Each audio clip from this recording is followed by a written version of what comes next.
Magsitayo po tayo. Let us begin this morning service.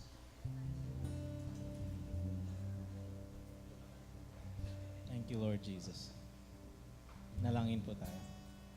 Panginoon, salamat po sa umagang ito. Thank you, Lord, sa kabutihan mo. Thank you for what you've done at patuloy na ginagawa sa aming buhay.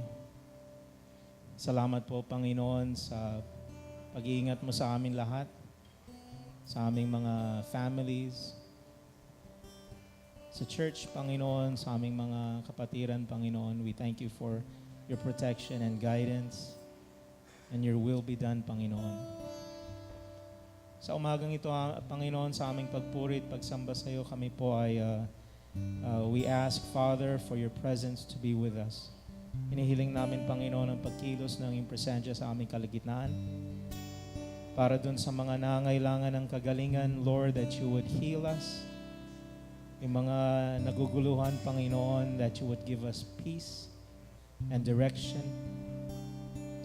O Panginoon, yung mga tao na rito na may mga suliranin sa buhay, Lord, that you would show solutions, that your grace would be upon us, Panginoon, that we may overcome. Father, we thank you for your perfect will be done in our lives. Ang iyong kagustuhan ng mangyari sa aming mga buhay, Panginoon. Oh, we give you praise, Panginoon. We give you worship. This morning, pinapanalangin po namin ang aming bansa. And Father, we pray for an outpouring of your Spirit upon this nation. We pray, Father, for your protection upon our nation, Panginoon. And Lord, sa anuman nagaganap sa aming bansa, hinihiling namin, Panginoon, that you would be glorified. Maitaas ang iyong pangalan. Kung kaya pinapanalangin namin, Panginoon, ang bawat mga churches, mga Kristiyano sa aming bansa. Lord, na kami po ay magtiwala sa iyo. That we would put our trust in you. Pinapanalangin po namin, Panginoon, ang mga church dito sa Olongapo City. Father, bind us together, we pray. Strengthen us, Panginoon. At sa umagang ito, sa habang kami po ay nagpupuri at nagsasamba, Lord, that you would bind us together bilang isang iglesia sa Olongapo City. Pinapanalangin po namin ang mga pastor, mga missionaries, mga ministers, mga congregations in this city. At Panginoon, we pray for this church, the Church of the Risen Christ. Lord, we ask that you would bless us upang kami po ay maging pagpapala sa iba. Bind us together, strengthen us. Pagtibayin mo po, Panginoon, ang aming relationship sa iyo at maging sa isa't isa. This morning, we give you praise, we give you worship. Purihin po natin ang Panginoon this morning.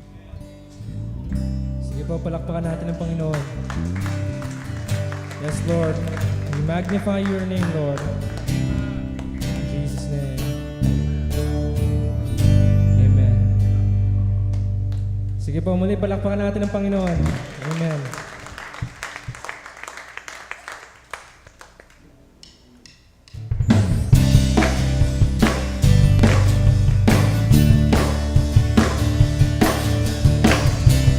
O Jesus, purihin ka.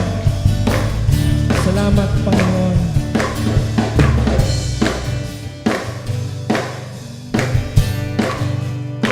Yes, Lord.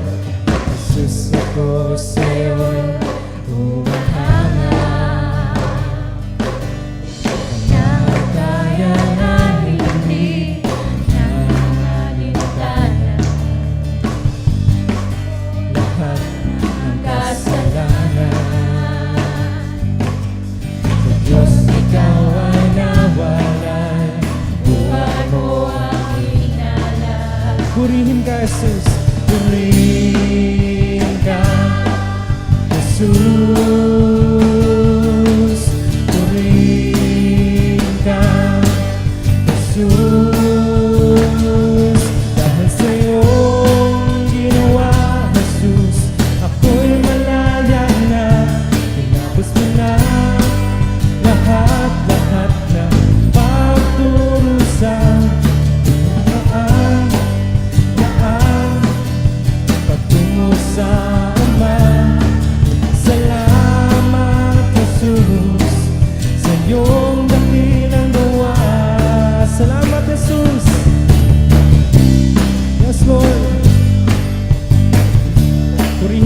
pasalamatan ng Panginoon.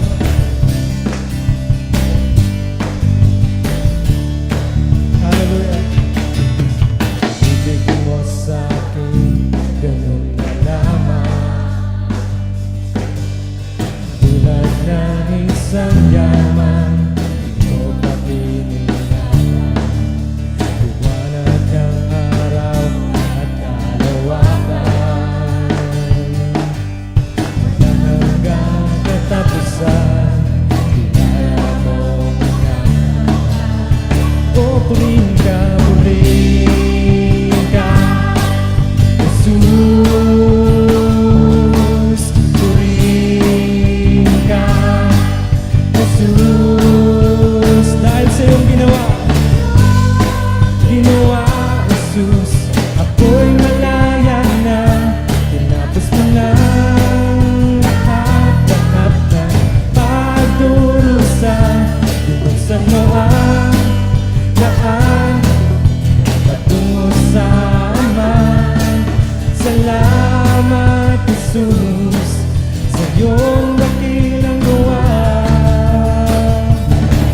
Purihin ka, Jesus. Oh, Jesus, salamat sa iyo. Purihin ang ngalan mo. Purihin ka. Come on, lift up your voice. Purihin ka, Jesus. Purihin ka, Jesus. Dahil sa iyong ginawa, Jesus, ako'y malaya na. Tinapos mo na lahat ng pagdurusa. Binuksan mo ang daan patungo sa Ama. Salamat, Jesus. Salamat, Jesus, sa iyong dakilang gawa. Sa iyong ginawa, Jesus, ako'y malaya na. Tinapos mo na lahat ng pagdurusa. Binuksan mo ang daan patungo sa Ama. Salamat, Jesus, sa iyong dakilang gawa. Oh, purihin ka, Jesus. Oh, Jesus, purihin ka. Salamat sa iyo, Jesus. Salamat, Panginoon.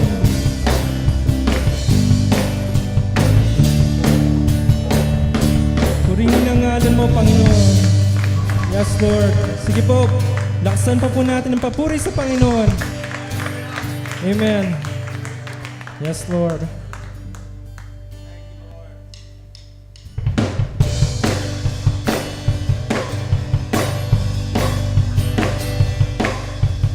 Huwag mag-aalala sa mundong ginagalawa. Ang buhay mo ngayon may katiyakan. Huwag mag-alinlangan, tumawag sa Kanya. Siya ang kasagutan, mapagkailanman. Kaya saya-saya ng buhay kapag kasama ka. Kaya ganda-ganda ng buhay kapag kapili ka. Ikaw ang buhay ko, hindi magbabago. Wala katulad mo, oh Jesus. Walang katulad mo, Panginoon. Ikaw Ang mahalaga sa buhay kong ito, walang pangangamba.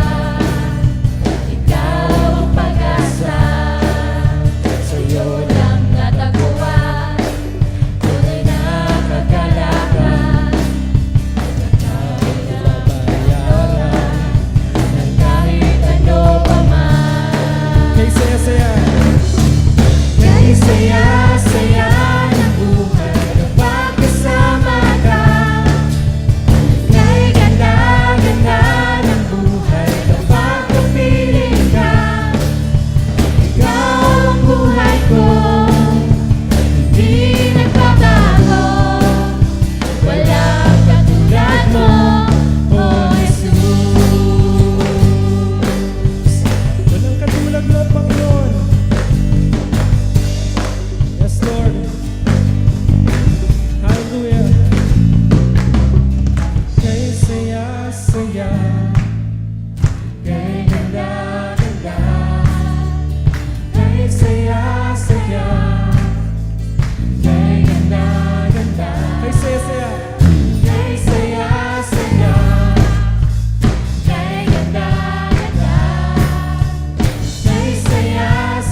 Panginoon, sa umagang ito.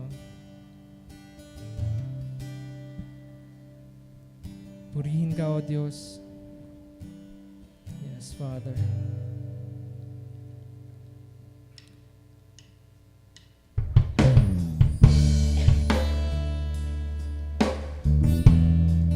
Manatili po tayo sa presensya ng Panginoon. Yes, Lord.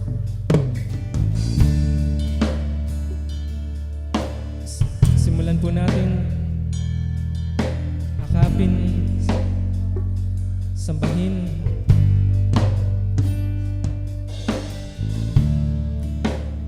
Una pa lang, Yes, Lord. ako ay inibig mo.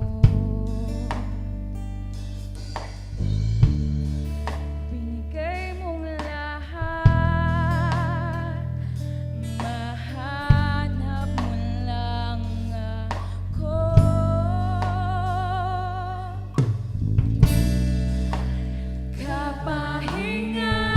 Kapahingahan na sumbungan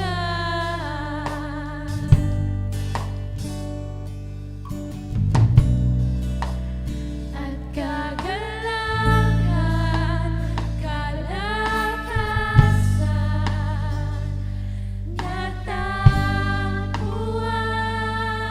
natangkuhan.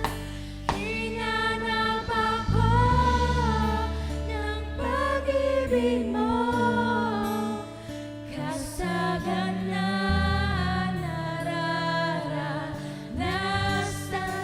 may kapayapaan at kaligtasan. Jesus, ikaw ang kapahingahan ko. Oh, Jesus.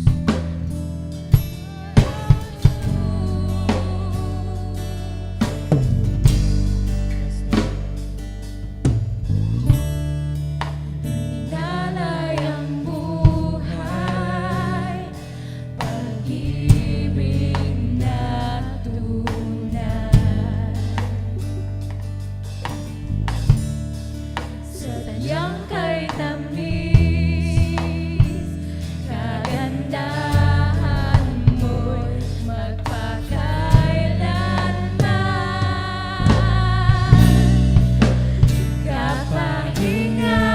Kapahingahan na sumbungan Oh, Jesus. at kagalakan, kalakasan, natangkuhan. Hinanap ako ng pag-ibig mo, kasaganaan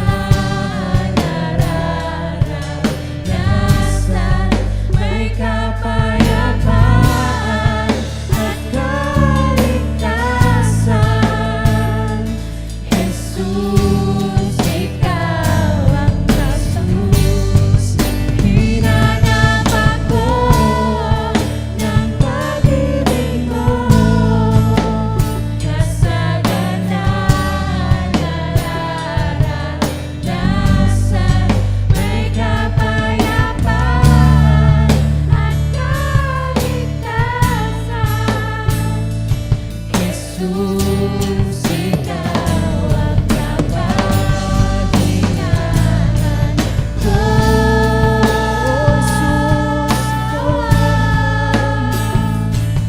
Jesus, ikaw ang kapahingahan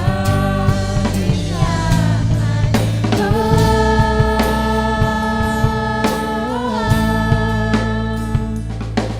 Jesus, ikaw ang kapahingahan ko. Oh, Jesus, sa'yo lamang. Hallelujah.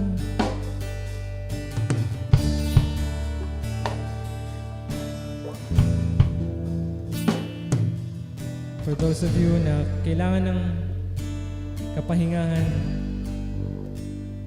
ito na yung time para lumapit tayo sa Panginoon.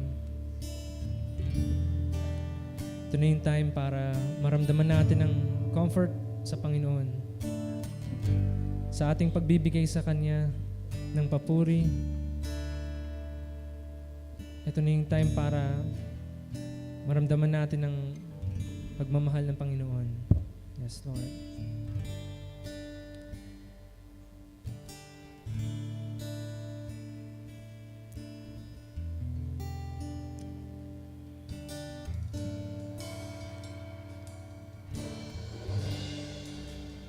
Para sa'yo ang tinig ko, para sa'yo ang tinig ko, para sa'yo iniaalay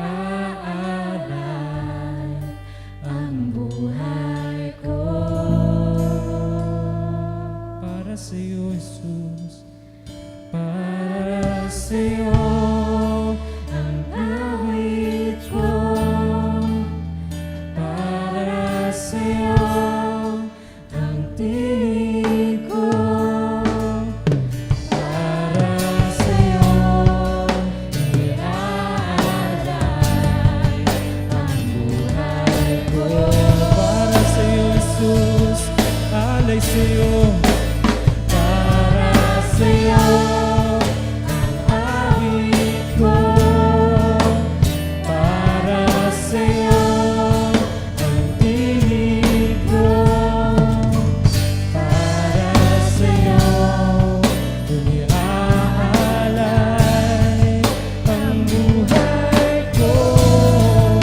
Para sa'yo, Jesus, para sa'yo ang awit ko, para sa'yo ang tinig ko, para sa'yo iniaalay ang buhay ko. alay sa'yo, Jesus, para sa'yo. Oh, Jesus, tanggapin mo ang papuri at pagsamba. Para sa'yo, Jesus, alay sa'yo. Minsan pa, awitin natin sa Panginoon. Para sa'yo. Para sa'yo ang awit ko, para sa'yo ang tinig ko, para sa'yo iniaalay ang buhay ko.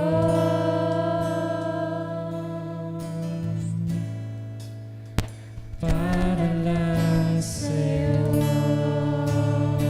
Oh, purihin ka, Jesus, para sa'yo. Yes, Lord. Purihin ka, Panginoon. Amen.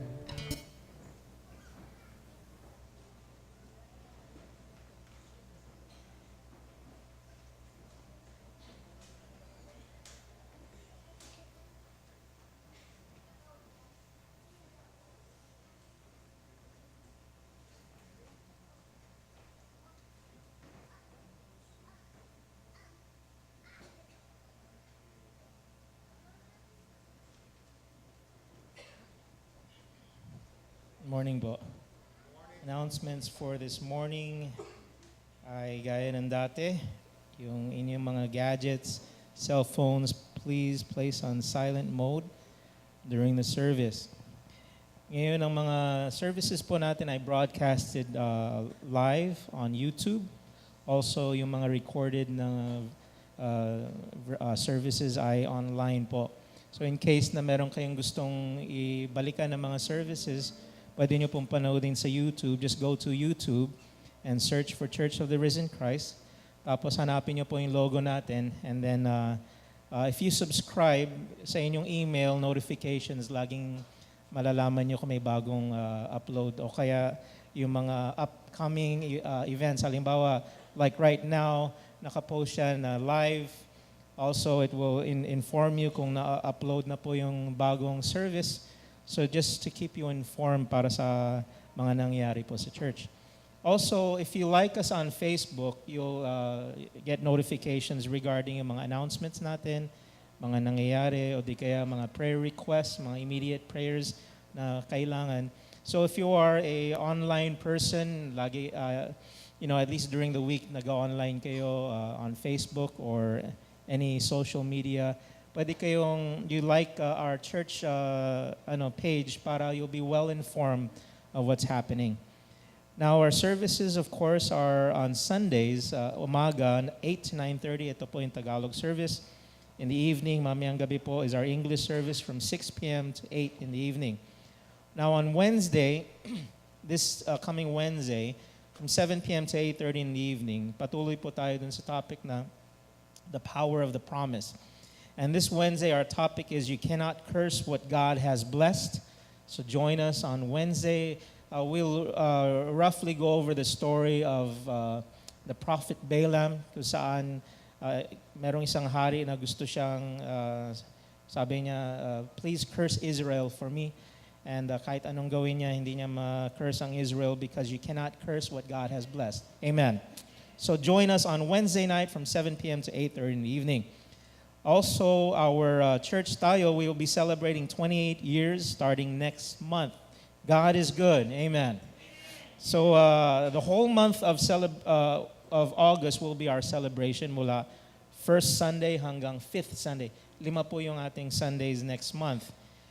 We will be having one guest performer and one who will be sharing her life testimony. Yung guest performer po natin is Miss Sharon Hernandez. Meron pa siyang middle name eh. Anyways, siya po yung, if you're not familiar with her, siya po yung voice coach ni Sarah Geronimo.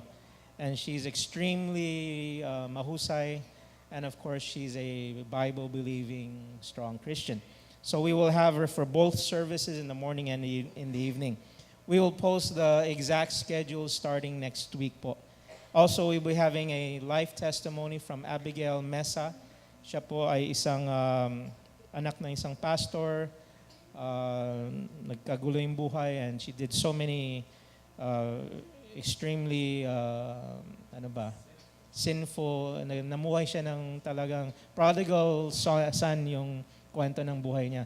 So we'll be hearing from her as well.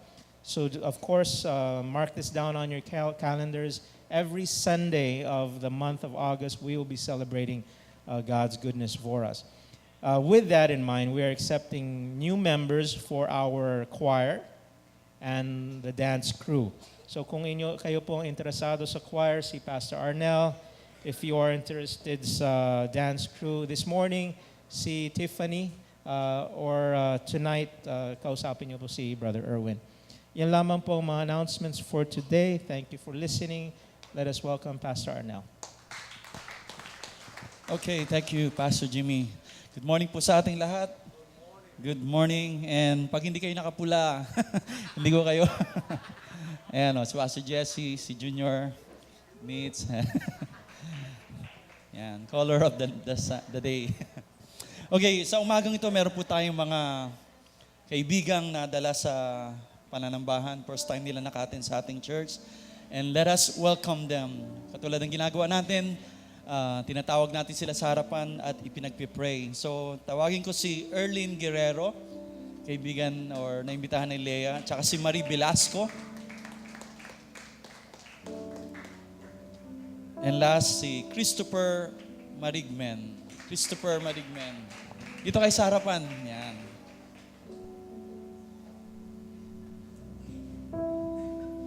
Yan. Salamat po sa pagdalo and meron kaming bibigay sa inyong babasahin. patungkol sa aming church. Pwede niyo po yung basahin para makilala niyo po kami ng lalo pa. And natutuwa po kami na kasama namin kayo dito sa aming pananambahan. At nais po namin kayong i-welcome. At open po kami na ito po yung maging tahanan nyo sa pagsamba sa Panginoon. At nais po namin kayong ipag-pray. Church, tumayo po tayong lahat, ipag-pray po natin sila. Ituon natin ang ating mga kamay, tanda ng pagkakaisa. Idalangin po natin sila sa Panginoon.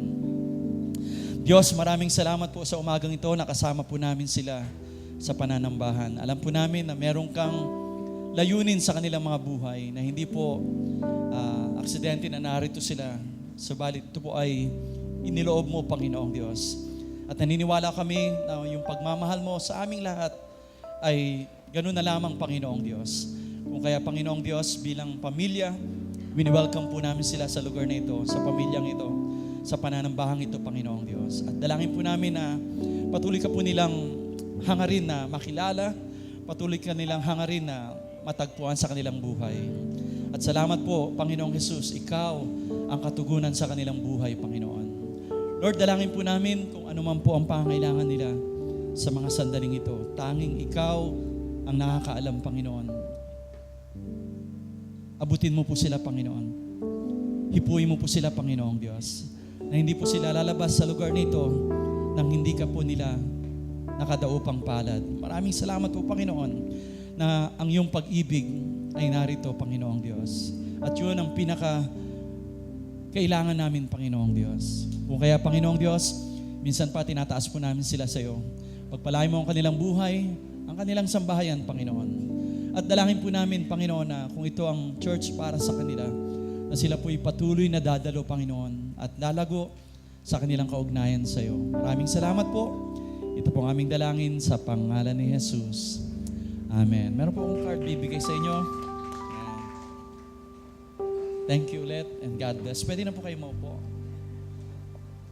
Yan, okay.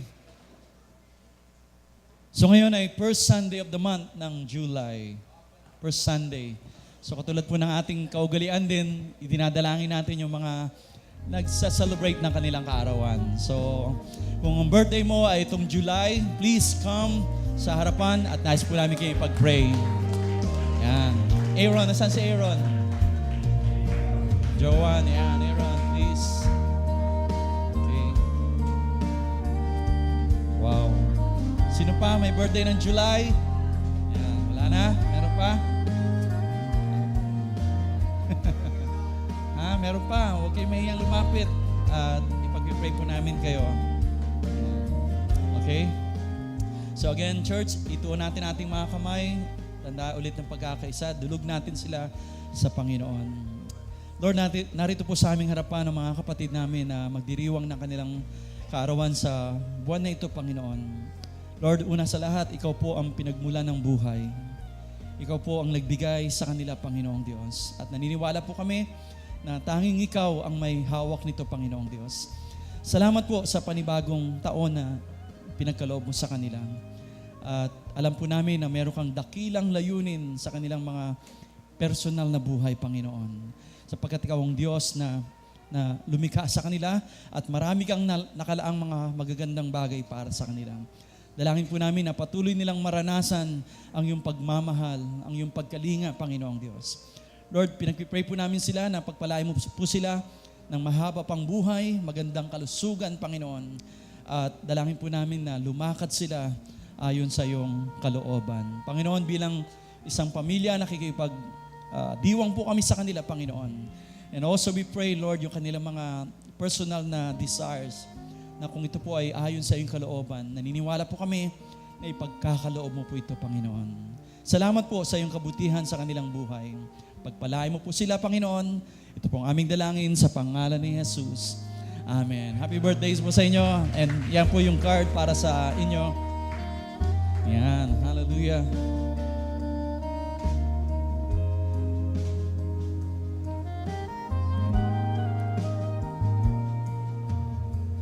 Okay.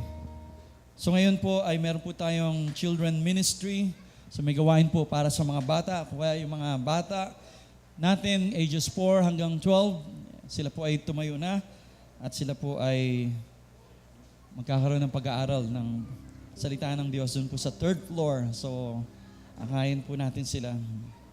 Again, tandaan po natin, yung mga bata po ay napakahalaga sa Panginoon.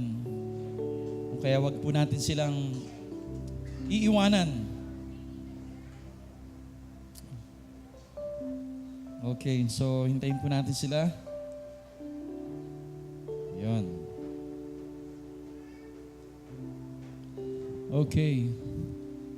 Thank you, Lord. Salamat at tayo po ay narito muli sa umagang ito sa pananambahan. Salamat sa ika nga ni Lawrence kanina, masarap na pagtulog. Masarap na matulog. Masarap matulog, di ba?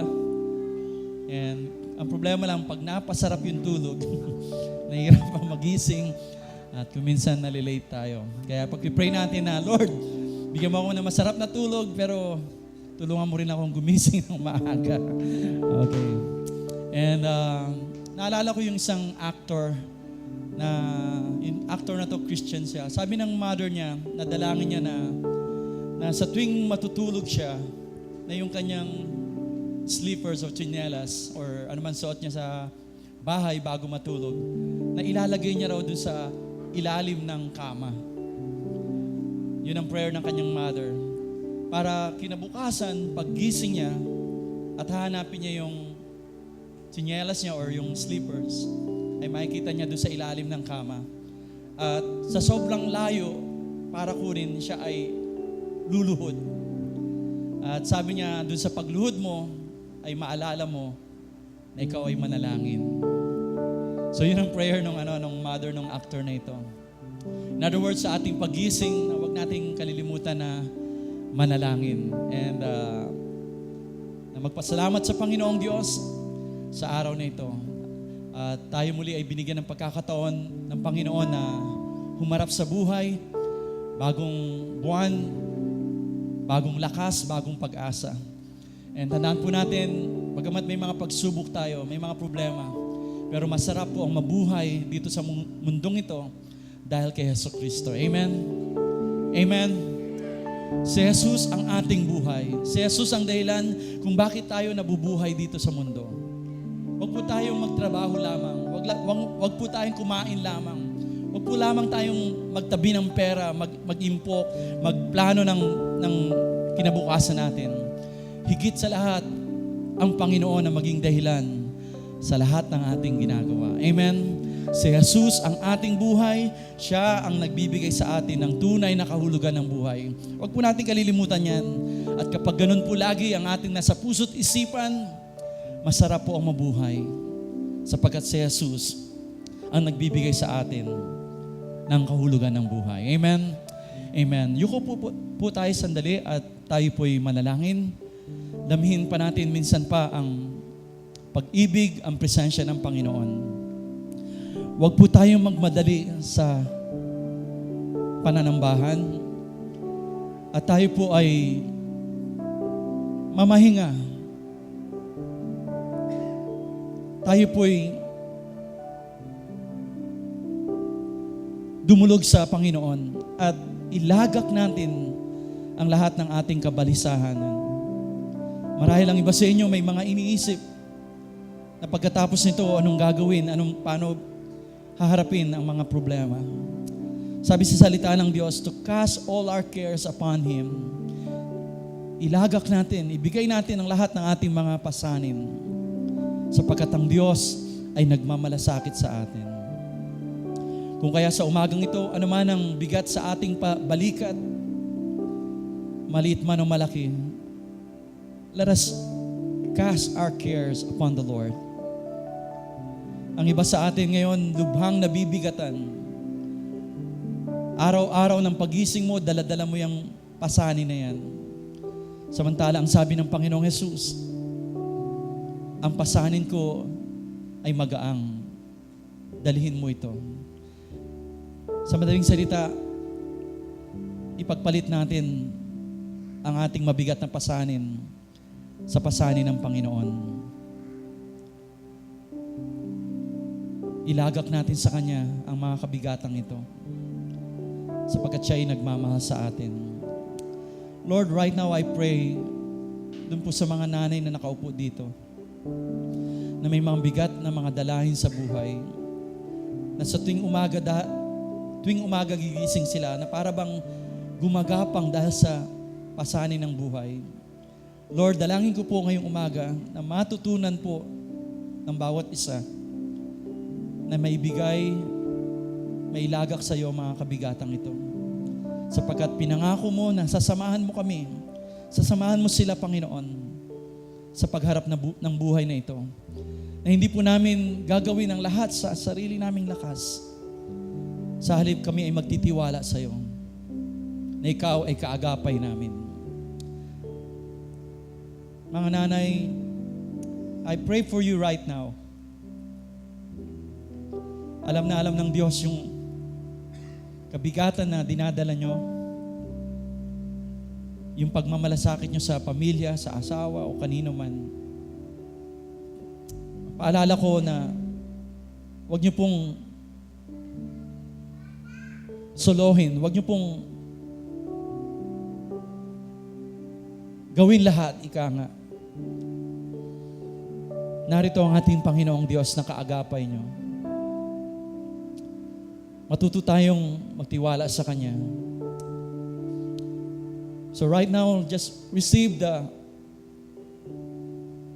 yung rest, yung kapahingahan na pinangako sa atin ng Panginoon. Rest in the Lord. Magpahinga tayo sa pag-ibig, sa pagmamahal, sa kalinga ng Panginoong Diyos. Tanggapin niyo po ito na nagmumula sa Panginoon. Hallelujah. Thank you, Jesus. Thank you, Lord. Panginoon, tunay na ang buhay ay napakasarap ipamuhay sapagkat kasama ka namin, Panginoon. Bago pa man kami humarap sa problema, ikaw ay naroon na at alam na alam mo ang solusyon, Panginoon.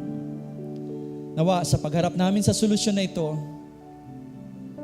ay hanapin namin yung pamamaraan mo.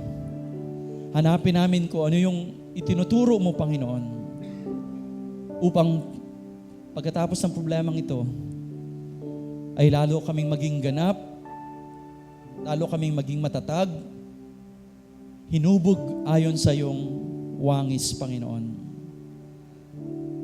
Salamat po, Panginoong Diyos, sa iyong mga salita na aming pong mapanghahawakan. Pinupuri kita, pinapasalamatan, Panginoon. Sa tanging pangalan ni Jesus. Amen. Palakpakan po natin ang Panginoon. Sa mga nanay, I just felt that ipag-pray po kayo. Hindi ko alam kung ano yung pinagdadaanan nyo. Pero tandaan nyo po na ang Panginoon ay kaagapay nyo po. Of course, hindi lang po yung mga nanay. Bawat isa sa atin. Pero kanina, particular na ipag-pray ko po yung mga magulang, mga nanay. And yes, ang Panginoon ay kaagapay natin. Katuwang natin sa buhay. Katuwang natin sa pagtataguyod ng pamilya, sa pagpaplano. Amen? So yan ang ating Panginoong Diyos. And napakabilis po ng panahon. Next month ay ating pong anniversary na. And para po dun sa mga bago lang, ang church po natin is 28 years old na po tayo. And palakpakan po natin ang Panginoon. Amen. Alam nyo, yung 28 years old na yan, ay hindi po biro yan. And para din po sa inyong kaalaman, sa hindi pa nakakaalam, kami po nila Pastor Jesse, bago pa man yung 28 years old na yon, ay magkakasama na po kami. And we've been through a lot of things. Sabi nga nila, through thick and thin, walang iwanan. And para po kaming si Apo King Society or Tito Vic and Joey pero pinakagusto ko yung Three Stooges. Okay. Kung kikilalanin nyo lang kaming tatlo, punta po kayo sa office, yung office hours namin. Bisita kayo minsan. And wag nyo lamang kakalimutan ng merienda. So ganito, pag pumasok po kayo diyan sa office, wag kaagad kayo kakatok o wag kaagad kayo sabi kay Oliver na, andiyan ba si Pastor? Pakinggan niyo po yung yung paligid ng office. At mamamangha po kayo. Minsan puro tawanan, puro biruan, okay? And hindi po kami mga palaging seryoso. Na yung office na yan, hindi nangangahulugan na office ay parang pag pumasok kayo, para kayo napunta sa principal office, na tahimik, andyan si pastor. Pag kumatok kayo, pastor, normal na tao din po kami. At hindi po kami nangangagat. So, yan, 28 years na po kami magkakasama. And marami po kami mga pinagdaanan, may mga bagay na hindi nyo akalain, pero gusto ko pong ipagmayabang na yung grasya ng Panginoon ang siyang kinakatayuan lamang po namin. Tayo din po as a church, the grace na nagmula sa Panginoon, yun lamang po ang ating kinakatayuan. Remember the song last Sunday, na-share ko po yung song na to, The Grace on Which I Stand. Walang iba kundi yung grasya ng Panginoong Diyos. And kung yung grasya ng Diyos ang ating kinatatayuan, yumanig na ang lahat ng paligid, yung grasya ni Lord ay hindi mayayanig.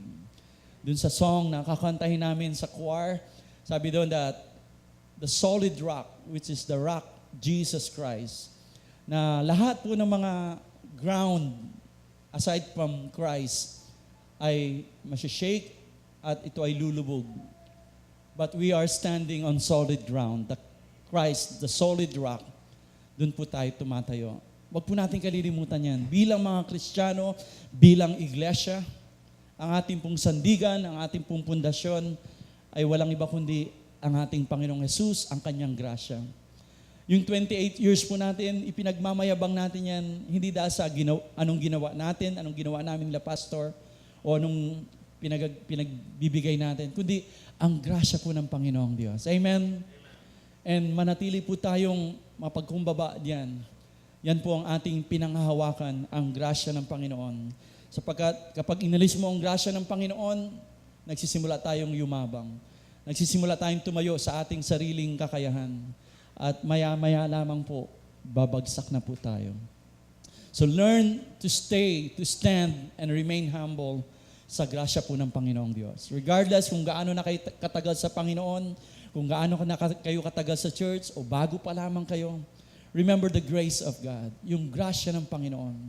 Grace is unmerited favor and also the enabling power of God. Yun ang nagbibigay sa atin ng lakas na gawin yung mga bagay na normally hindi natin ginagawa. Yung grasya ng Panginoong Diyos, yung kanyang pag-ibig, na nagagawa nating mahalin yung mga taong normally hindi natin kayang mahalin. Nagagawa natin pumunta dun sa mga lugar na usually kinakatakutan natin. Dahil sa grasya, sa pag-ibig ng Diyos, gagawin natin. Dahil sa grasya at pag-ibig ng Diyos, nagagawa nating sabihin yung pagmamahal natin na normally natatakot tayong gawin. Pero dahil sa grasya ng Panginoon, nagagawa po natin ang lahat ng bagay.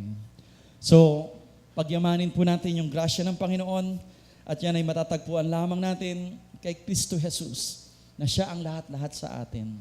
Amen? Excited na ako sa ating anniversary. By the way, kung babasahin niyo yung anniversary na ating pinopost or nakikita nyo, yung team natin doon is, in Him, we live and move and have our being, or doon tayo nabubuhay. We exist. Ayan, 28 years. At tayo po ay mananatili dito hanggat tinawag po tayo ng Panginoon. Mananatili po kaming narito sa inyong harapan hanggat tinawag kami ng Panginoon.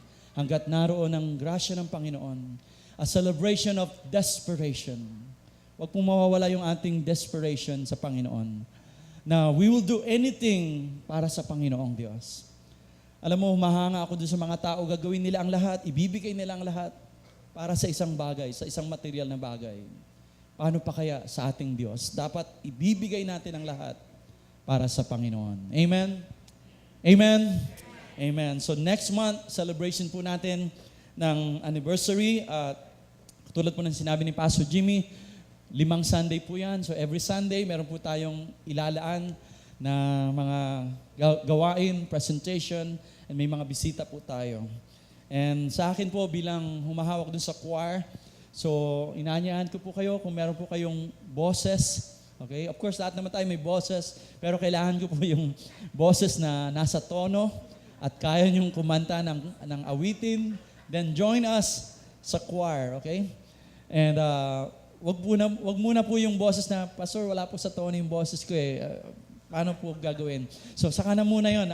Ang kailangan po muna natin ay yung nakakakanta na. May kaya mo nang kumanta.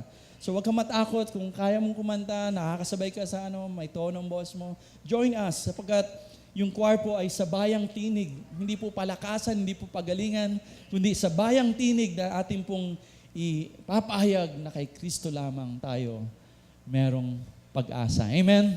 So, join us. Kung kayo ay hindi pa naka-join ng choir, pwede po kayo mag-join sa amin.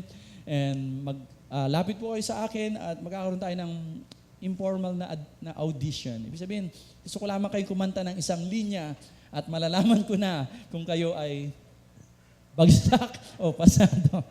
Okay? So, wag po kayong matakot. Join us sa choir. And by the way, mag-start kami ng practice namin, I believe, July 24, Thursday at 7 p.m. So meron na po akong song na kakantahin ng choir and excited na po kami. Amen? So, choir, mag-join po kayo. So ngayon po, punta na po tayo sa ating mensahe. And lately po, tinatalakay ko po yung patungkol sa ating pamumuhay bilang Kristiyano na una sa lahat, tayo ay tinawag na mamuhay katulad ni Kristo. Una, love like Christ and love like Christ. And live for Christ and live like Christ. And serve Christ and serve like Christ. Sapagkat yan po ang buhay natin, di ba? In Colossians chapter 3 verse 1 to 4, na yung tunay na buhay natin ay na kay Kristo. Tayong mga Kristiyano, tayong mga nakakilala na. Kung ikaw nakaupo dito at meron kang kaugnayang personal sa Panginoong Hesus, ang tunay na buhay mo ay matatagpuan kay Kristo. Of course, nabubuhay tayo dito, humihinga, kailangan natin kumain, kailangan natin magtrabaho, kailangan natin magplano, pero yung buhay natin, yung tunay na buhay, yung tunay na kaganapan ng ating buhay ay na kay Kristo. Kaya kung wala si Kristo, ay wala talaga tayong buhay. Pero bilang mga Kristiyano, ang pamumuhay natin ay katulad dapat kay Kristo. Kung paano siya nagmahal, kung paano siya namuhay, kung paano siya gumawa ng kabutihan sa mga tao. So, yung ating buhay ay kay Kristo. At ganun din, pinag-aralan natin that hinihikayat tayo na mag-impok, lay up treasures in heaven by doing what God desires for us to do habang narito tayo sa lupa. So, nag-iimpok tayo ng kayamanan sa langit, pero dito natin ginagawa. At yung mga kayamanan sa langit, katulad ng shinare ko last Sunday, ay hindi nangangahulugan na doon lamang or sa kinabukasan lamang pa natin magagawa o maimpok. Nagsisimula na po ito habang narito tayo. Remember yung panalangin ng Panginoon, yung halimbawa niya? Sabi niya, nawa ang kalooban mo, ang kagustuhan mo, ang mga prinsipyo mo, ang mga pamamaraan mo, ang katangian mo, ang kaharian mo, mangyari saan? Hindi lang sa langit, kundi dito sa lupa, maganap sa lupa. At yan ay magaganap sa pamamagitan nyo, sa pamamagitan ko. Na tayo bilang mga Kristiyano sa ating pamumuhay, sa ating paggawa ng mabuti, doon natin ginagawa ang kayamanan ng kalangitan. Madalas nagtatrabaho tayo para sa kayamanang panglupa. Pero yan ay mabubulok, yan ay lilipas isang araw. Pero yung paggawa ng kabutihan sa kapwa, yung pakikipagtungo po natin, yan po ay tunay na kayamanan na hindi pwedeng mabulok, na hindi pwedeng agawin ng kaaway. So yan po ang ating minimithi dapat, na lalo tayong maghangad na gumawa ng kabutihan. Ephesians chapter 2 verse 10, sabi doon, you are called to do good works. Na gumawa tayo ng kabutihan. Alam nyo, ang paggawa ng kabutihan ay dapat natural nating ginagawa. Ang paggawa ng kabutihan ay normal dapat sa ating mga anak ng Diyos. Alam nyo, sa mundo, kapag gumawa sila ng kabutihan, akala nila puntos yun or kakaiba na yon, na sila ay napalapit na sa Diyos. Pero alam nyo, bilang mga anak ng Diyos, ang paggawa ng mabuti ay hindi po ito ang paraan natin para mapalapit sa Diyos, maligtas, or pagpalain tayo ng Diyos. Baligtad po. Tayo ay pinagpala ng Diyos, tayo ay minahala ng Diyos, kung kaya ipinapahayag natin sa pamamagitan ng paggawa ng mabuti. Normal po dapat sa ating mga Kristiyano ang gumawa ng kabutihan. Sapagkat ito po ay inihanda sa atin. Kung babasahin natin Ephesians chapter 2 verse 10, sabi doon that we are God's workmanship, created in Christ Jesus. At sumunod doon, created in Christ Jesus to do good works, which God has prepared for us in advance.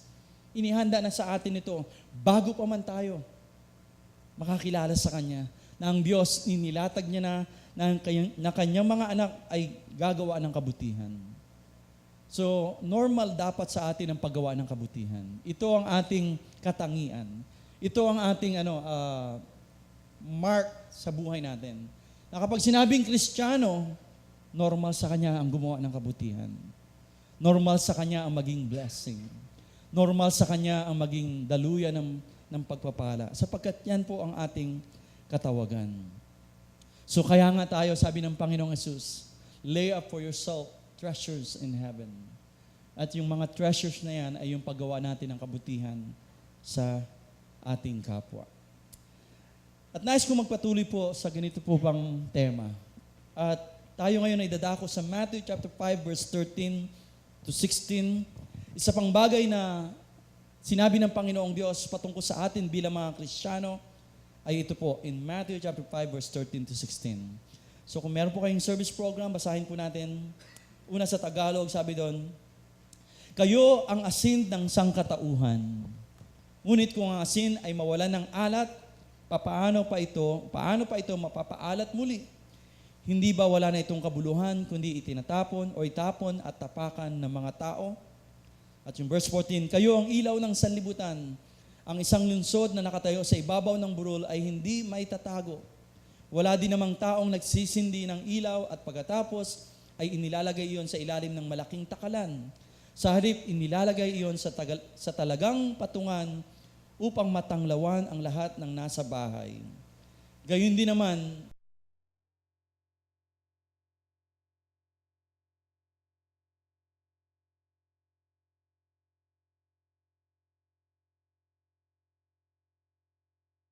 so another turuan ng Panginoon patungkol sa iyo at sa akin. Basahin natin sa verse sa wikang English. You are the salt for the whole human race. But if salt loses its saltiness, there is no way to make it salty again. It has become worthless, so it's thrown out and people trample on it. You are light for the whole world. A city built on a hill cannot be hid. Verse 15, no one lights a lamp and puts it under a bowl.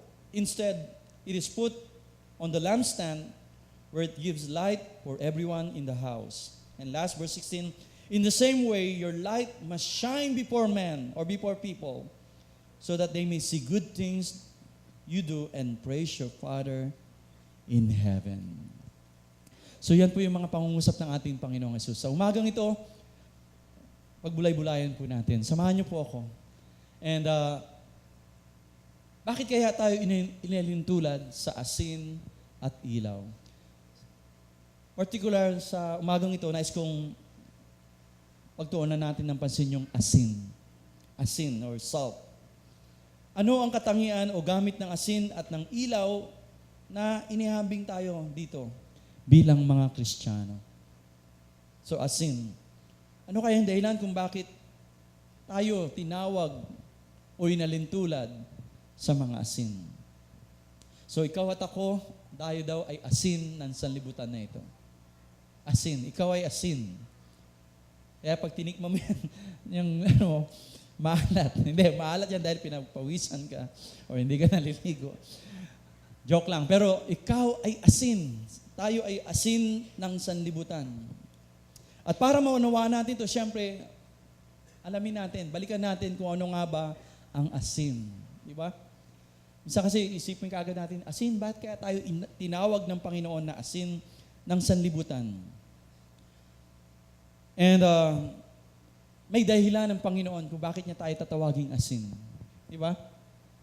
At tuklasin natin para kapag naintindihan natin, mas lalo nating maintindihan kung paano tayo mamumuhay. Di ba? Ang asin. So, magluluto po tayo ngayon. Una, ang asin ay napakaraming gamit. Especially yung normal na asin or table salt. Napakarami pong gamit ng asin.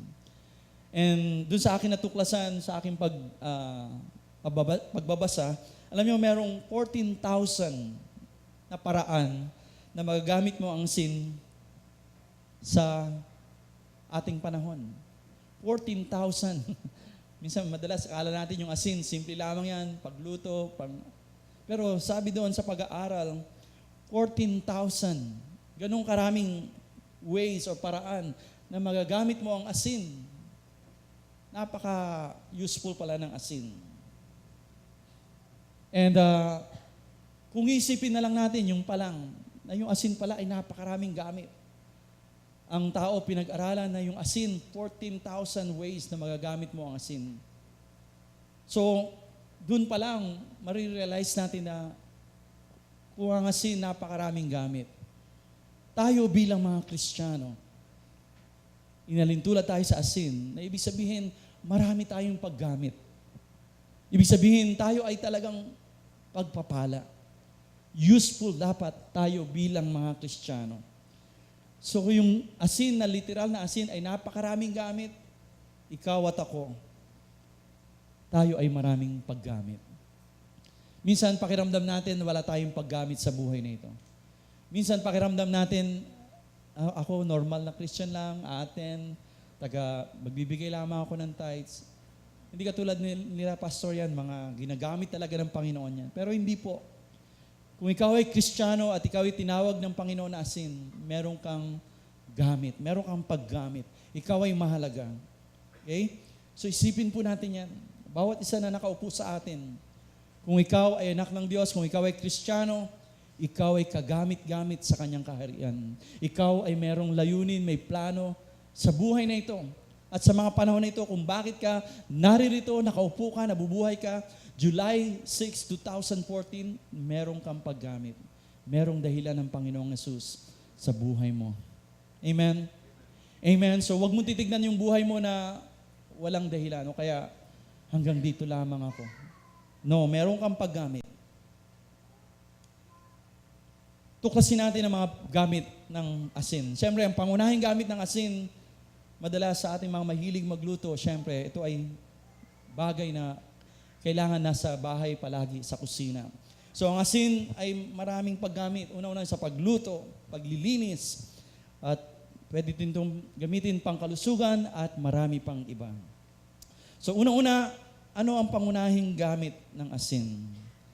Ang asin ay pangunahing ginagamit nung araw pa man, way back, nung unang panahon pa. Ginagamit ito bilang preservative. Preservative. Noon, hindi pa uso yung rep, pero meron na silang a form of rep nung araw. At yan yung asin. Pag nag-iimbak sila ng mga pagkain, nilalagyan nila ng asin. Bakit? Sapagkat yung asin po ay may kakayahan na magpanatili, magpahaba, magpatagal ng kondisyon ng isang bagay o ng isang pagkain katulad ng karne laban sa pagkabulok o mapasukan ng mga bakterya. Naalala ko yung nanay ko, siya po ay nagtitinda ng baboy sa palengke. Kapag meron po siyang tirang mga baboy at walang kuryente, kaagad-agad lalagyan niya ng maraming asin yung karne. Nagtataka ko, bakit maraming ano? And then natuklasan ko na yung karne, pinapanatili niya or pinapatagal yung karne na mabulok or pagharian ng bakterya. Pero subukan nyo na yung karne maiwan lamang ng ilang oras na walang asin. Maya-maya lamang yan, unang-una magiging mabasa yan. Mamaya-maya lang may mga bakterya na. At dahil may bakterya na, meron ng maamoy na siya. Pero nung araw, ano yung sikreto nila para tumagal yung kanilang pagkain? Asin. Ginagamit nila yung asin as a preservative. Yung asin, pinapanatili ang isang bagay o isang pagkain para wag mabulok, para tumagal ang buhay, at para wag maghari yung bakterya. Okay? At ang asin ay nagpapatuyo ng pagkain. Ibig sabihin, yung asin, kaya nilalagay yan sa karne o sa mga bagay na gustong tumagal ang buhay. Sapagkat yung asin, sinisip-sip niya yung tubig at ginagawa nitong tuyo ang paligid. At dahil tuyo yung paligid, hindi nagkakaroon ng pagkakataon yung mga amag, yung mga bakterya na mabuhay. Sapagkat para mabuhay ang mga bakterya, yung amag, kailangan nila ng basang atmosphere or paligid. Kailangan ng tubig. Ang asin, ang ginagawa niya raw, ina-absorb niya yung basa. Kung kaya, ang galing ng asin, kapag nilagyan mo ang asin ng karne, tatagal yan, tumatagal. At dahil tumagal at kailangan mo nang gamitin, hugasan mo at magagamit mo. Dahil yan, yung asin, sinisip niya yung water. At sa bakterya, para mabuhay, kailangan niya ng basang paligid. Subalit ang asin, sinisip-sip niya yung tubig. So, considered ang salt as an antibacterial agent. Kaya yung asin, antibacterial agent. Sapagkat kung naroon yung asin, prevent niya yung mga bakterya na mabuhay. At dahil tuyo, nagkakaroon ng epektibo na mamatay yung mga organism na naroon. Ganyan ang asin, di ba? Pwede natin itong ilarawan sa ating buhay bilang mga Kristiyano. Maaari natin tignan sa ganitong aspeto ang ating buhay bilang mga Kristiyano sa ating panahon. Ikaw at ako ay nagmistulang asin o preservatives. Tayo ay yung nagpapatagal, ika nga. Nagpapanatili para ang mundong ito ay magkaroon pa ng pagkakataon na huwag tuluyang mapahamak o mabulok o mabahira ng mga masasamang bagay. Alam nyo, dahil sa iyo at sa akin, sa paggawa natin ng mabubuting bagay at yung kalooban ng Diyos, binibigyan ng Diyos sa mga tao ng pagkakataon na magkaroon ng kaugnayan sa Kanya, makalapit sa Panginoon at maligtas sa tiyak na kapahamakan. So tayo ay asin, tayo ay ginagamit ng Panginoon para ma-preserve, mapanatili yung ating paligid na magkaroon pa sila ng pagkakataon na wag kaagad mabulok o mapahamak. Dahil naroon ang asin, dahil naroon ikaw. Isipin nyo, ikaw ay nilagay ng Panginoong Diyos sa inyong pamilya, sa inyong trabaho, sa inyong komunidad. At ikaw ay asin. Merong layunin ng Panginoong Diyos sa buhay mo kung bakit ka inilagay doon. Kaya, pwede nating isipin na ikaw ay gagamitin ng Panginoon para mapanatili yung paligid mo na mabuhay pa. Magkaroon pa ng chance na kung yung paligid mo ay sabihin mo ng masama o kaya nabubulok or walang pagkakilala sa Diyos, kapag naroon ang asin, kapag ikaw ay naroon, ibig sabihin, gagamitin ka, may paggamit ka. At dahil naroon ka, maaaring tumagal pa sa pagkabulok yung mga taong naroon at gagamitin ka pa ng Panginoon. Pwede natin tignan sa ganoong aspeto.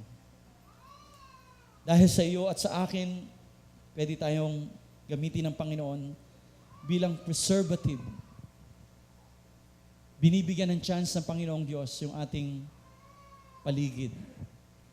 And isa sa mga pangako ng Panginoon, sabi niya, kapag ang isa naligtas sa pamilya, ang lahat ay maliligtas. In other words, kapag meron ng pagkakataon na mapanatili pa, na huwag mapahamak ang isang pamilya, gagamitin niya ikaw at ako bilang asin.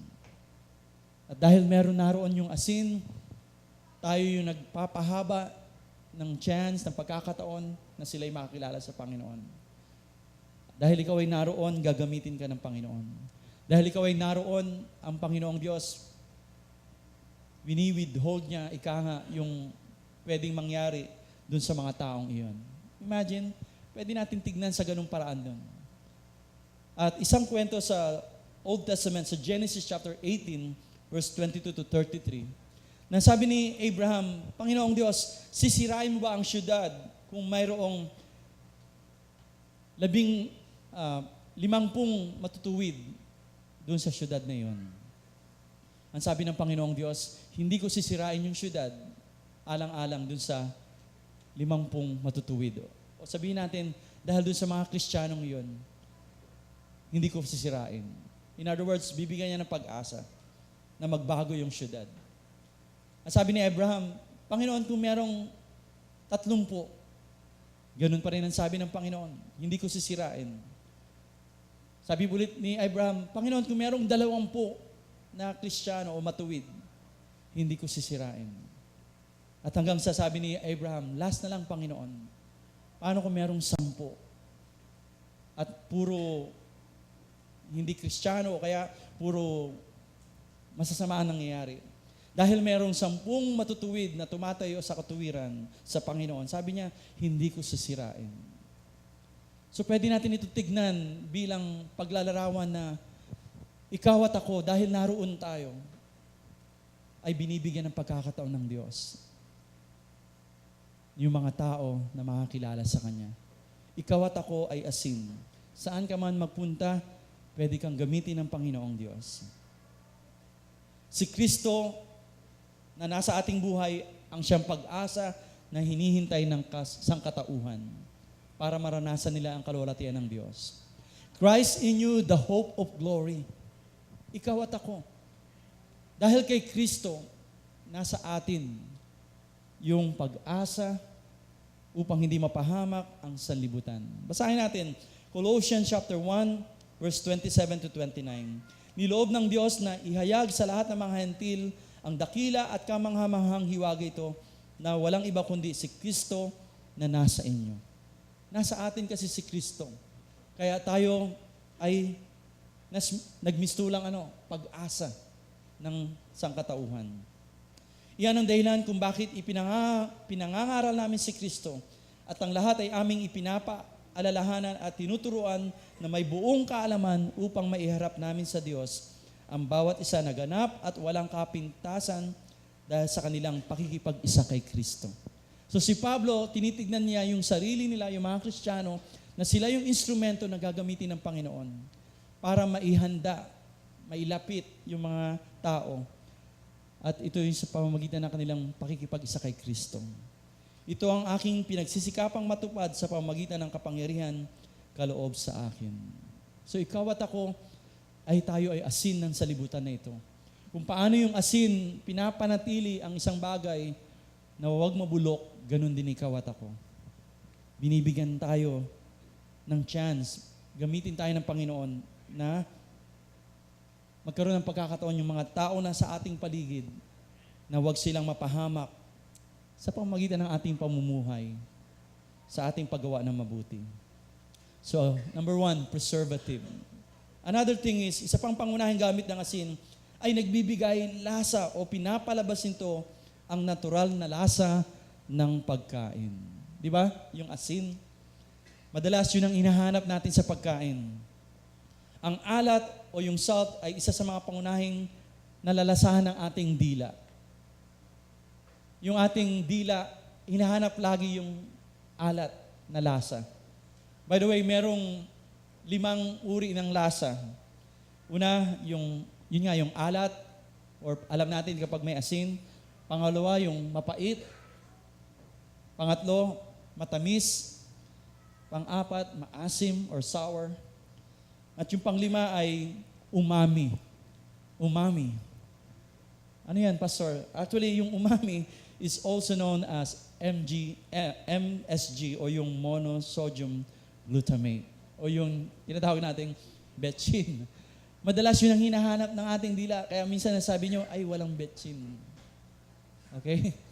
So, ang asin ay tinutulungang ilabas at palabasin ang natural na sarap sa pagkain. Yung asin. Kaya minsan sinasabi natin, ay matabang, kulang sa asin. Subalit, kapag nandyan yung asin, nasasabi natin, masarap. Kasi may asin. Nandun, yung asin tumutulong na ilabas yung sarap ng pagkain. Pero kung walang asin, sasabihin natin, matabang. At kapag matabang yung pagkain, sasabihin natin, hindi masarap. Pero ang totoo, kapag may asin ang isang pagkain at tama yung pagkaluto, lumalabas yung sarap, natural na labas. Kaya nasasabi natin, masarap.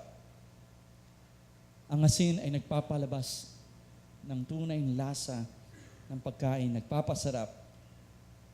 At ang asin din ay nagpapabawas ng mapaklang lasa ng pagkain. Di ba? Napansin nyo ba yon na yung asin, ginagamit nyo kapag pangontra sa mapaklang pagkain, katulad ng mangga. Pag kumain kayo ng manggang hilaw, maghahanap kayo ng asin, di ba?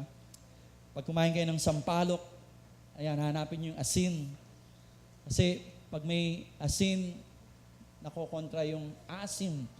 Yung hilaw na mangga, naku, sarap niya isaw-saw sa asin. Nangangasim na tuloy ako. So in other words, binabalanse, di ba? Ayan. Binabalanse ng asin yung mga bagay na ito. Di ba? Yung orange juice o yung dayap o yung ano, subukan mong hiwain yan at kainin mo, ang hirap, di ba? Pero pag iano mo muna sa asin, wow, nababalanse ng asin yung asim. Di ba? Ilan lang yan sa mga ginagawa ng asin. Nilalabas yung lasa, binabalanse ang mga maasim, mga kapaklang lasa. So tulad ng asin na nagbibigay sarap at tamang lasa sa pagkain, again, ilarawan din natin ang ating buhay. Tayo ay ginagamit ng Panginoon bilang instrumento na tagahatid o tagadala ng kabutihan ng Panginoon. So, kapag naroon ang isang Kristiyano, dapat gumaganda ang paligid. Sumasarap ang buhay dapat.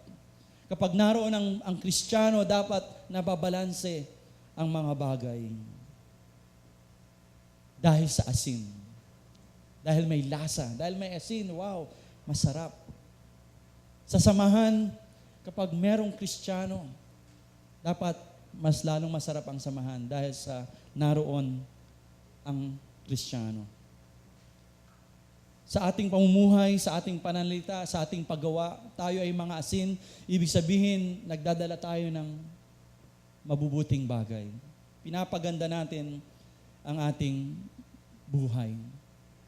In Colossians chapter 4 verse 2-6, sabi doon ni Pablo, magpatuloy kayo sa pananalangin at kayo magbantay na may pagpapasalamat. At idalangin ninyo kami na babuksan ng Diyos para sa amin ang pinto para sa salita upang aming maipahayag ang hiwaga ni Kristo dahil din dito ako'y nakagapos. Upang ito'y aking maipahayag gaya ng nararapat sabihin. Verse 5, sabi niya, lumakad kayo o mamuhay kayo ng may karunungan sa harap ng mga nasa labas. Sino yung mga nasa labas? Tinutukoy niya yung mga hindi pa Kristiyano. So tayo mga Kristiyano, sabi niya, lumakad kayo, mamuhay kayo, maging Kristiyano kayo ng may karunungan. In other words, alam natin dapat yung gagawin natin. Alam natin.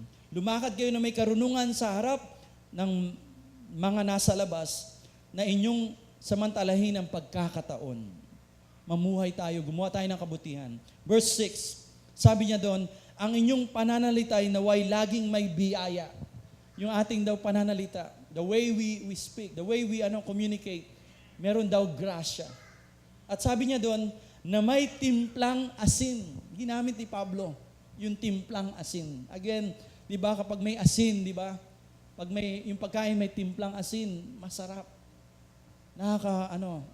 ginhawa. Ganun din daw dapat ang ating buhay, ang ating pananalita, ang ating gawa. Sabi niya doon, ang inyong pananalita naway laging may biyaya na may timplang asin upang inyong malaman kung ano inyong dapat sagot sa bawat isa. So kapag tayo ay namumuhay bilang mga asin talaga, alam natin ang sasabihin natin at tayo ay magiging pagpapala sa labas, sa mga hindi Kristiyano. And of course, sa bawat isa din. So tinukoy ni Pablo, timplang asin. And in Psalms 34 verse 8, sabi doon, taste and see that the Lord is good. Blessed is the one who takes refuge in Him. So binanggit din na ang pagkakilala sa Diyos ay may lasa talaga. Sabi doon, o inyong tikman at tignan nyo ang Panginoon ay mabuti. Para doon sa ating mga taong nasa paligid natin na hindi pa Kristiyano, maaari nilang matikman ang buhay sa Panginoon at dapat nila itong malasahan. Paano nila ito malalasahan? Paano nila ito matitikman? Sa pamamagitan ng ating pamumuhay, sa ating pananalita, sa ating pakikipagtungo, sa ating mga gawa. At kapag natikman nila ang Panginoon, pupurihin nila ang Diyos. Kaya sabi nila ng Panginoon, let your light shine, or let your good deeds, ipakita natin. Sapagkat ikaw at ako. Tayo rin, nung natikman natin ang Panginoon, wow, ang sarap pala ng merong Panginoon sa buhay. Ang sarap pala ng pag-ibig ng Diyos. Bakit? Kasi natikman natin. Ikaw ngayon at ako ay ginagamit ng Panginoon bilang mga asin, panglasa. Merong isang prayer na matagal nang isinulat. At sabi doon, it's actually a prayer of Saint Francis. Sabi doon, make me a channel of your peace. Where there is hatred, let me bring your love. So tayong tagadala ng kapayapaan ng pag-ibig. Where there's injury, Lord, let me bring your pardon, pagpapatawad. And where there is doubt, through faith in you. Tayo ang tagadala ng pananampalataya upang yung ating kapwa ay magkaroon din ng pananampalataya sa Diyos. Make me a channel of your peace. Where there's despair in life, let me bring hope. Tayo ang ginagamit ng Panginoon para magdala ng pag-asa sa ating pamilya, sa ating kamanggagawa. Where there is darkness, only light. Di ba? Sa mundong ito, maraming kadiliman, pero ikaw at ako gagamitin ng Panginoon bilang mga ilawan. And where there is sadness, there is joy, ever joy. Kaya nga tayo yung pinakadapat masasayang mga tao dahil kay Kristo. Make me a channel of your peace. It is in pardoning that we are pardoned and giving ourselves that we receive. Remember, kapag inalay natin ang ating buhay, yun ang tunay na buhay natin. And in dying, we're born to eternal life. So sa ating pagbibigay sa ating kapwa, si Jesus, siya'y namuhay, nagmahal, naglingkod, ibinigay niya yung kanyang buhay. Ganon din po tayo dapat. And last warning natin ngayon sa umagang ito, sabi ni Jesus, kung ang asin ay nawawalan ng alat, paano pa ito mapapaalat muli? Hindi ba nawawala ito ng kabuluhan, kundi itapon at tapakan ng mga tao. According to studies, yung asin, hindi naman talaga nawawala yung alat niya. Pero ito ay pwedeng mawala ng epektibo kapag ito ay nabahiran ng tubig o anumang mga elemento. Sa buhay natin, maaaring mawala ang ating pagiging epektibo bilang asin kapag nahuluan ng ibang pamamaraan ng ating buhay. Kapag tayo Kristiyano pero meron pa rin tayong tinataguyod na ibang pamamaraan, kapag tayo ay lumalapit sa Diyos pero naniniwala pa rin tayo sa ibang Diyos-Diyosan, kapag tayo ay Kristiyano, nangungusap tayo patungkol sa salita ng Diyos, pero ginagawa pa rin natin yung lumang pamamaraan natin ng pangungusap, dun po tayo nababahiran. Dun po tayo nawawala ng epektibo. At kapag nawalan ng alat ang asin, ito ay hindi na pinapansin ng tao.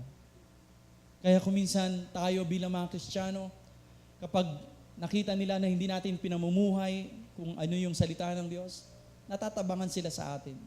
Hindi sila naniniwala. Pero bilang mga Kristiyano, dapat maging asin talaga tayo. Na kapag nakita nila tayo, sila ay natutuwa, sila ay sumasaya, nagkakaroon ng lasa ang paligid, tumatagal ang samahan dahil sa asin, dahil ikaw ay naroon, ginagamit ng Panginoong Jesus. Kapag sinabi ni Jesus, kayo ang asin, tinutukoy niya tayo. Tayo mga sumusunod sa Kanya. At kapag hindi natin ginawa yung ating tungkulin, bilang mga Kristiyano, nawawalan tayo ng kabuluhan sa mundong ito. Kung kaya, madalas, hindi naniniwala ang mga tao. Pero bilang mga Kristiyano, dapat gawin natin ang ating mga katangian bilang asin. Kaya nga sabi ni Jesus, mahalin natin hindi lamang yung mga nagmamahal sa atin, kundi maging yung ating kaaway. Bigyan natin yung mga nagbibigay, hindi lamang yung nagbibigay sa atin, kundi yung kahit hindi kayang magbigay sa atin, yun ang bigyan natin. Sabi ni Jesus, anong pinagkaiba nyo kung ganun din ang ginagawa nyo tulad ng mundo? Tayo ay kakaiba. Tayo ay mga asin. Tayo ang nagbibigay flavor. Tayo ang nagpe-preserve sa mundong ito. Dahil kay Kristo. Tandaan natin, hindi po tayo mismo, kundi dahil si Kristo ay nasa iyo at nasa akin, tayo ay ginagamit ng Panginoon. Again, ikaw ba, pinamumuhay mo ba ang iyong buhay bilang asin ng mundong ito? Ikaw ay asin, ikaw ay ilaw ng sanlibutan ito. Bilang mga Kristiyano, mamuhay po tayo. Sabi ng Panginoon, ikaw ay maging mainit o kaya ikaw ay maging malamig. Hindi pwedeng gitna. Kailangan kung ikaw ay Kristiyano, ikaw ay Kristiyano. Kailangan malalaman ito ng tao sa iyong paligid.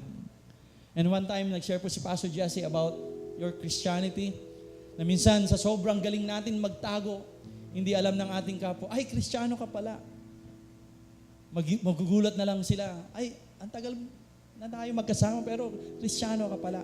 Kasi tinatago natin minsan. Minsan nahihiya tayo. Minsan natatakot tayo. Pero again, church, tayo ay mga asin at ilaw ng salibutan. Tinawag tayo ng Panginoon, meron pong dahilan. Ganapin po natin, ipamuhay po natin. Sapagkat kung hindi, anong pinagkaiba natin sa iba? Meron po tayong pagkakaiba. Tayo yung mga anak ng Diyos, tinawag niya upang ipamuhay ang kanyang mga kalooban. Sabi ni Jesus, nawa, mangyari ang iyong kaharian, ang iyong kalooban dito sa lupa, gaya ng sa langit. Yumuko na po tayong lahat.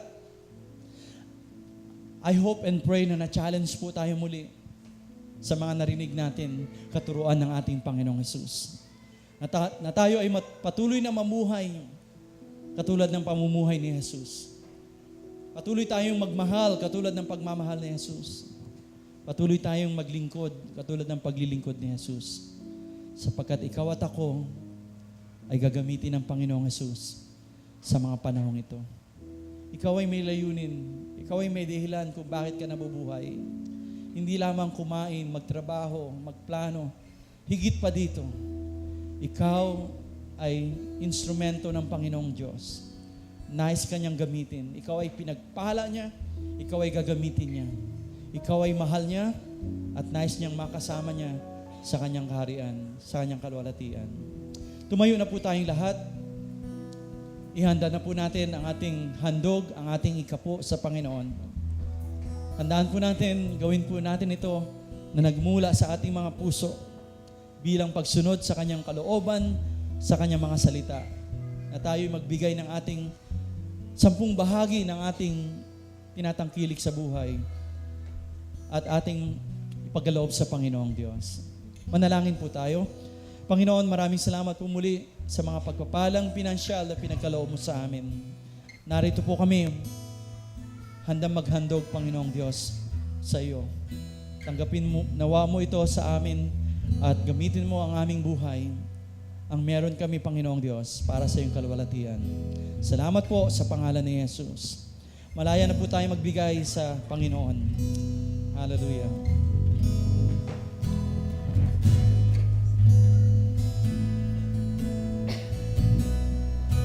King, one that deserves the praises that I sing. Jesus, may you receive the honor that you're due. Oh Lord, I bring an offering to you. I bring an offering of worship to my King. No one on earth deserves the praises that I sing. Jesus, may you receive the honor that you're due.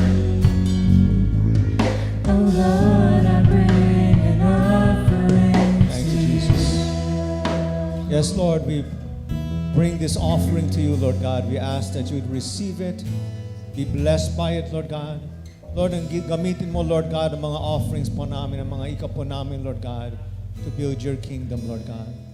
Lord, this morning as we go from this place, Lord, help us, Lord God, by your grace, na maging ilaw at maging asin, Lord God. Lord, sa aming mga families, Lord God, sa workplace, Lord, sa school, Lord God, Lord, sa aming community, wherever we are, Lord God, wherever we go, Lord God. Use us as a light, use us as a salt, Lord God, unto this earth, Lord God. Thank you, Lord God, for choosing us, Lord God, and for using us, Lord God, for your glory and for your honor. We pray this, Lord, in Jesus' name. Give God a clap of praise. Thank you, Father. We go, Lord God, from this place to bring glory unto your name. Amen. Let's say, oh